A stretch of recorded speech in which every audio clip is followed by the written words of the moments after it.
1 जून 2024 का पहला प्रश्न देखते हैं। इस देश का कंटेनर पोत MSC ELSA-3 केरल के तिरुवनंतपुरम तट पर प्लास्टिक नडल रिसाव की घटना में शामिल था। किस देश का कंटेनर पोत पूछ रहा है। इस देश का कंटेनर पोत MSC ELSA-3 केरल के तिरुवनंतपुरम तट पर प्लास्टिक नडल रिसाव की घटना में शामिल था। ए पनामा का, बी लाइबेरिया का, सी भारत का या डी ग्रीस का। कहाँ का था? ठीक है, ये पूछ रहा है कहाँ का था।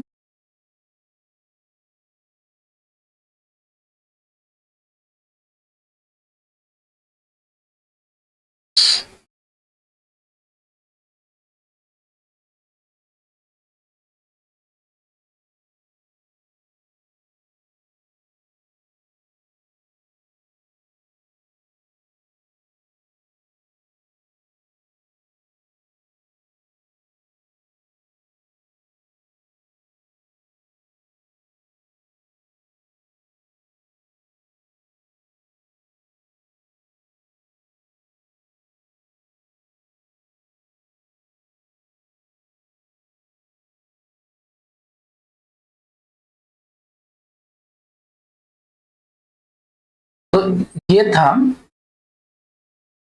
यहाँ पे, ये केरल तट पर जो घटना हुई थी प्लास्टिक नडल रिसाव का, ये था कंटेनर। कहाँ का था ये लाइब्रेरिया था। यहाँ पे ये लाइब्रेरिया का ऑप्शन बी है लाइब्रेरिया। ऑप्शन बी है क्या? लाइब्रेरिया। केरल तट पर प्लास्टिक नडल रिसाव लाइब्रेरिया के नाम से परिचित एक कंटेनर पोत MSC ELSA-3 के डूबने के कारण हुआ। यह घटना भारत में जहाज के मलबे के कारण नडल के उतरने का पहला बड़ा मामला है। LDPE और HDPE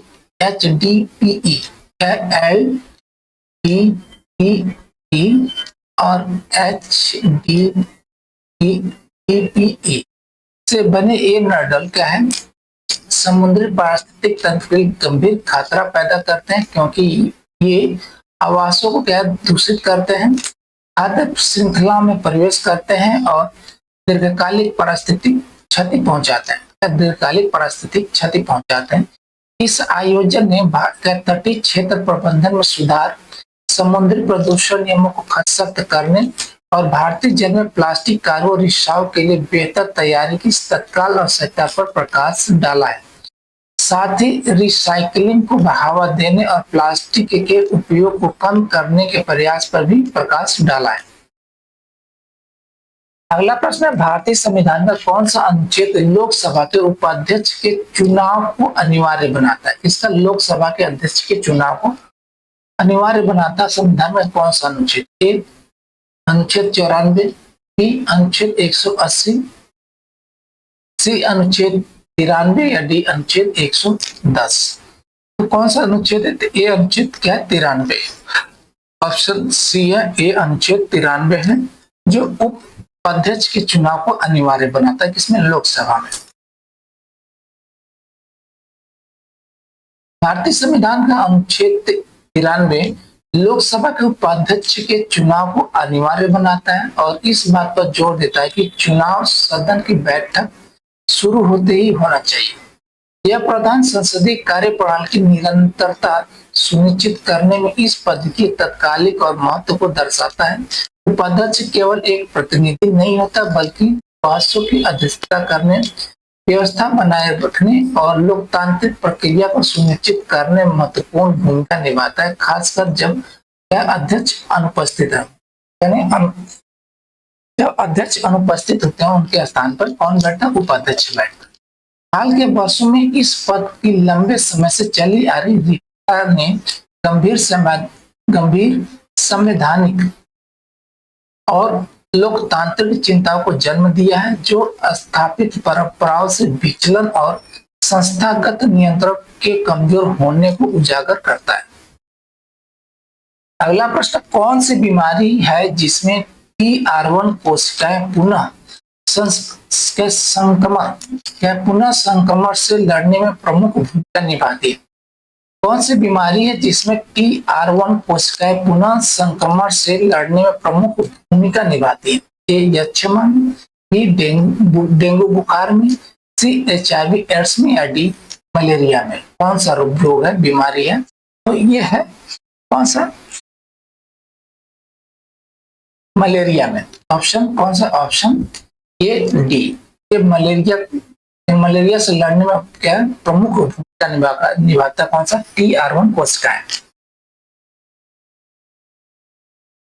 TR1 कोशिकाएं या टाइप 1 रेगुलेटरी टी कोशिकाएं विशेष रूप से मलेरिया के संदर्भ में प्रतिरक्षा प्रणाली को नियंत्रित करने में महत्वपूर्ण भूमिका निभाती पाई गई है। ये कोशिकाएं प्रतिरक्षा प्रतिक्रियाओं को नियंत्रित और संतुलित करने, सूजन को कम करने और अत्यधिक प्रतिरक्षा प्रतिक्रियाओं को कम करने में मदद करती है। मलेरिया में TR1 कोशिकाएं प्रतिरक्षा सहिष्णुता को बढ़ावा देती हैं, जिससे परजीवी के साथ सह-अस्तित्व संभव होता है और नैदानिक प्रतिरक्षा विकसित होती है, जो नैदानिक दिन प्रतिदिन जो गंभीर बीमारी को रोकती है। यह खोज बेहतर मलेरिया टीके बनाने और दीर्घकालिक सुरक्षा को बढ़ावा देने में मदद कर सकती है। TR1 कोशिकाएं शांति रक्षक के रूप में कार्य करती है। इसमें शांति रक्षक शरीर की रक्षा के लिए प्रतिरक्षा प्रतिक्रिया को नियंत्रित करती है। कौन सा? TR1 कोशिकाएं। अगला प्रश्न है, किस अंतर्राष्ट्रीय संगठन ने आपराधिक संपत्तियों का पता लगाने और उन्हें बर्बाद करने तथा अंतर्राष्ट्रीय पुलिस सहयोग बढ़ाने में मदद के लिए सिल्वर नोटिस प्रणाली शुरू की है? ए संयुक्त राष्ट्र ने, बी इंटरपोल ने, सी विश्व सीमा शुल्क संगठन ने, या डी यूरोपोल ने? कौन सा? ये इंटरपोल ने ऐसी व्यवस्था की है। क्या अंतर्राष्ट्रीय संगठन ने, ये इंटरपोल है, आपराधिक संपत्ति का पता लगाने और उन्हें बर्बाद करने अंतर्राष्ट्रीय पुलिस सहयोग बढ़ाने में मदद के लिए सिल्वर नोटिस प्रणाली शुरू की। कौन सा? ये सिल्वर नोटिस प्रणाली। इंटरपोल ने आपराधिक संपत्तियों का पता लगाने और उन्हें बर्बाद करने तथा अंतर्राष्ट्रीय संगठित अपराध के खिलाफ अंतर्राष्ट्रीय सहयोग को मजबूत करने के लिए एक नए उपकरण के रूप में 2025 में सिल्वर नोटिस प्रणाली शुरू की। यह प्रणाली 51 देशों को शामिल करते हुए पायलट चरण में यानी पायलट प्रोजेक्ट पे है, जिससे प्रत्येक देश अधिकतम 9 सिल्वर नोटिस का अनुरोध कर सकता है। भारत अपने केंद्रीय अन्वेषण ब्यूरो यानी CBI के माध्यम से इस प्रणाली का उपयोग करता है, जो अंतर्राष्ट्रीय सहायता के अनुरोधों का समन्वय करता है। सिल्वर नोटिस सहित इंटरपोल के रंग कोडित नोटिस साइबर अपराध, तस्करी और आर्थिक अपराधों जैसे गंभीर अपराधों से निपटने के लिए वैश्विक पुलिस सहयोग को सुगम बनाते हैं, जो वैश्विक कानून प्रवर्तन सहयोग के लिए उन्नत तंत्रों को दर्शाता है।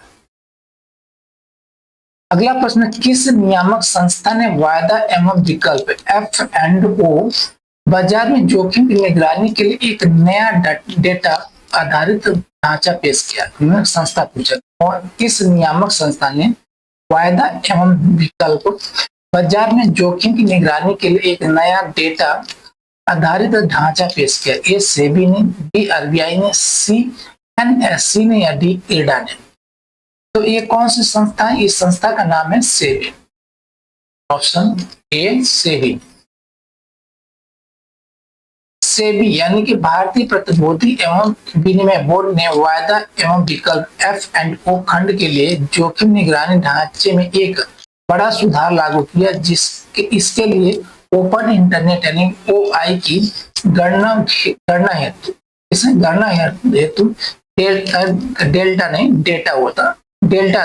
डेल्टा आधारित पद्धति अपनाई गई है। कौन सी? डेल्टा आधारित। मैं यहाँ पर गलत पढ़ दिया था, ये नया डेल्टा आधारित। ठीक है,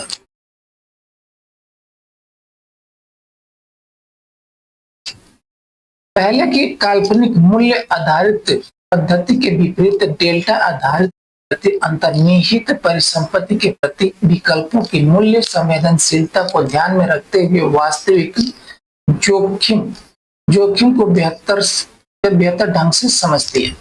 यह बदलाव पारदर्शिता बढ़ाता है, हेर फेर पर अंकुश लगाता है और वास्तविक बाजार जोखिमों के साथ मार्जिन आवश्यकताओं के संरेखण में सुधार करता है। यह भारत के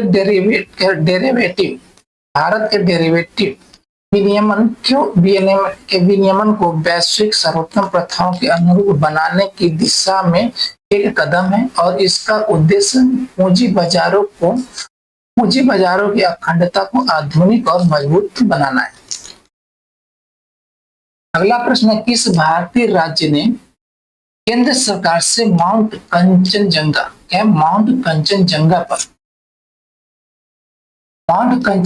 पर पर्वतारोहण को उसके धार्मिक महत्व के कारण प्रतिबंधित करने का अनुरोध किया? ये सिक्किम ने, बी अरुणाचल प्रदेश ने, सी हिमाचल प्रदेश ने या डी उत्तराखंड ने? तो कौन किसने कंचनजंगा पर पर्वतारोहण को उसके धार्मिक महत्व के कारण प्रतिबंध करने का अनुरोध किया? तो कौन सा राज्य है?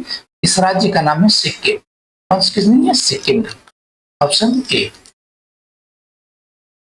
सिक्किम ने केंद्र सरकार से माउंट कंचनजंगा पर पर्वतारोहण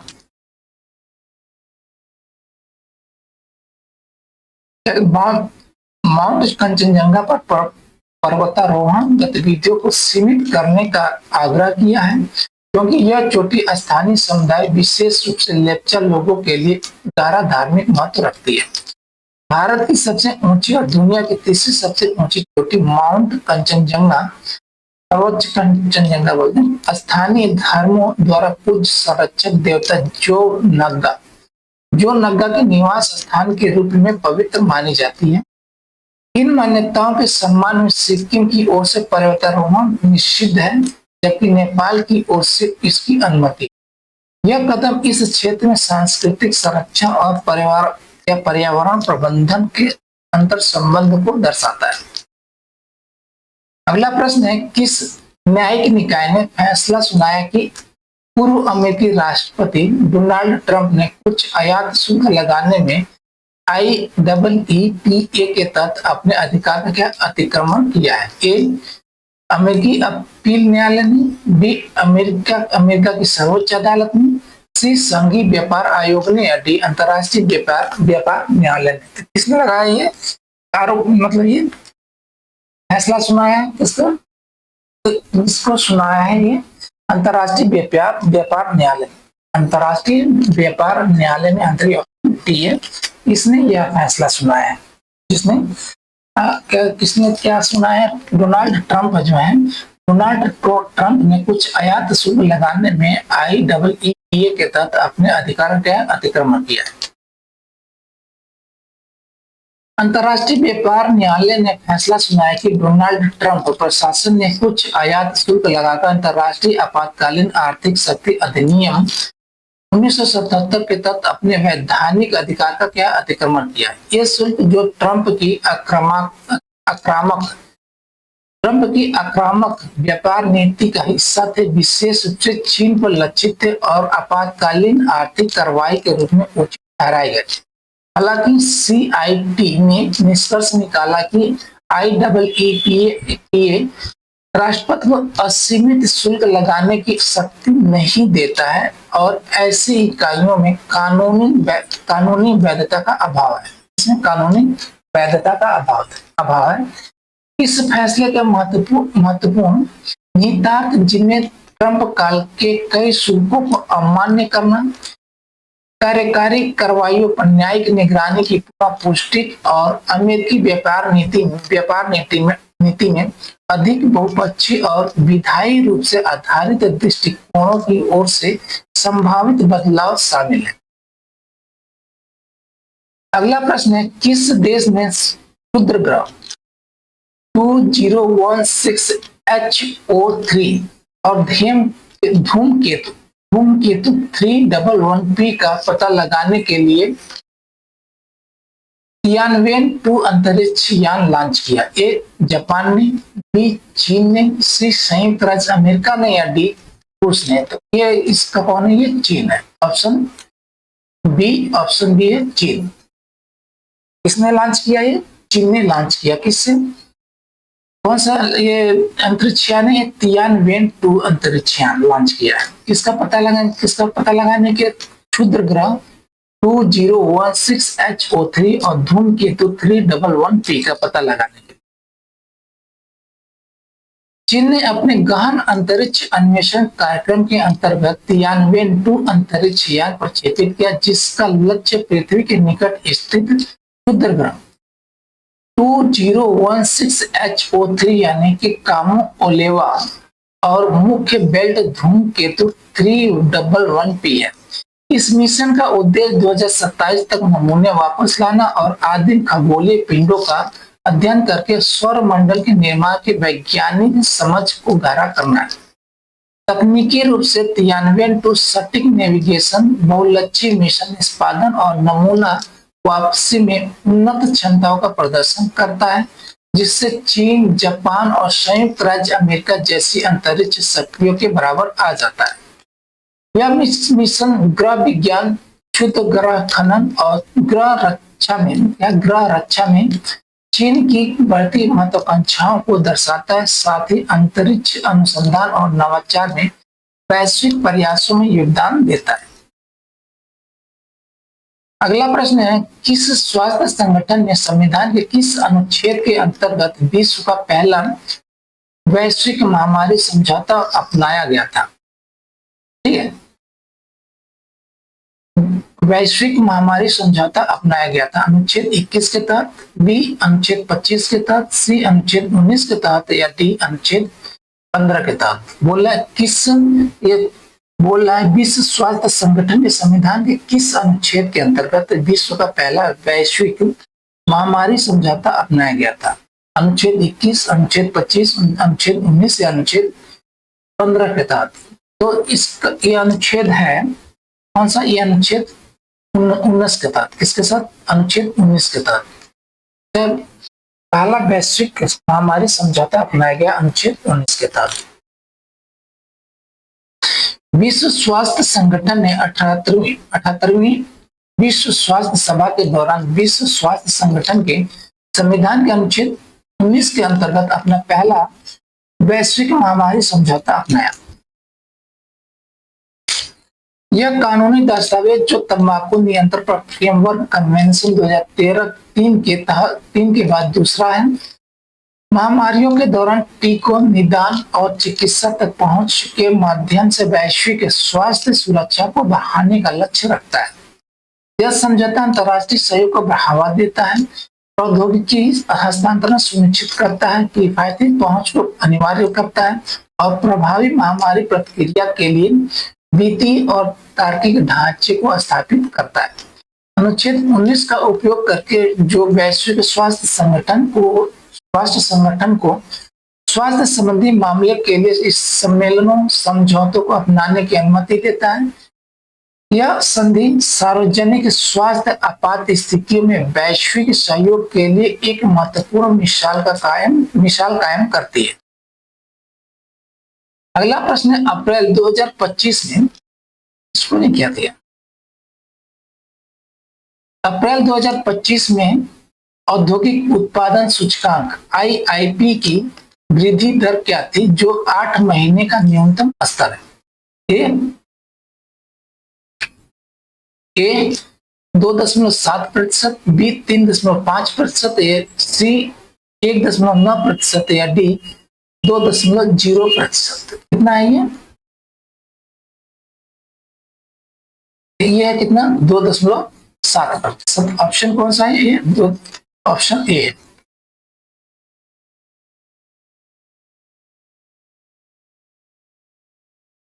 ऑप्शन ए है 2.7%। वृद्धि दर की कितनी है? वृद्धि दर जो 8 महीने का न्यूनतम स्तर था 2.7%। अप्रैल 2025 में औद्योगिक उत्पादन सूचकांक यानी कि IIP की वृद्धि दर घटकर कितना रह गया? ये रह गया है 2.7% रह गया, जो पिछले 8 महीनों का सबसे निचला स्तर है। यह आंकड़ा महत्वपूर्ण है क्योंकि यह औद्योगिक गतिविधियों में धीमी गति को दर्शाता है। खासकर अगस्त 2024 में यह 0.0% पिछले न्यूनतम स्तर से तुलना करने पर। यह मंदी प्राथमिक वस्तुओं, बुनियादी ढांचे, खनन और बिजली सहित सभी क्षेत्रों में व्यापक रूप से कमजोरी को दर्शाती है, जो आपूर्ति श्रृंखलाओं और मांग स्थितियों दोनों में चुनौतियों का संकेत देती है। पूंजीगत वस्तुओं में मजबूत प्रदर्शन के बावजूद समग्र स्थिति मिश्रित बनी हुई है और इस पर गहन नीतिगत ध्यान देने की आवश्यकता है। थैंक यू, धन्यवाद।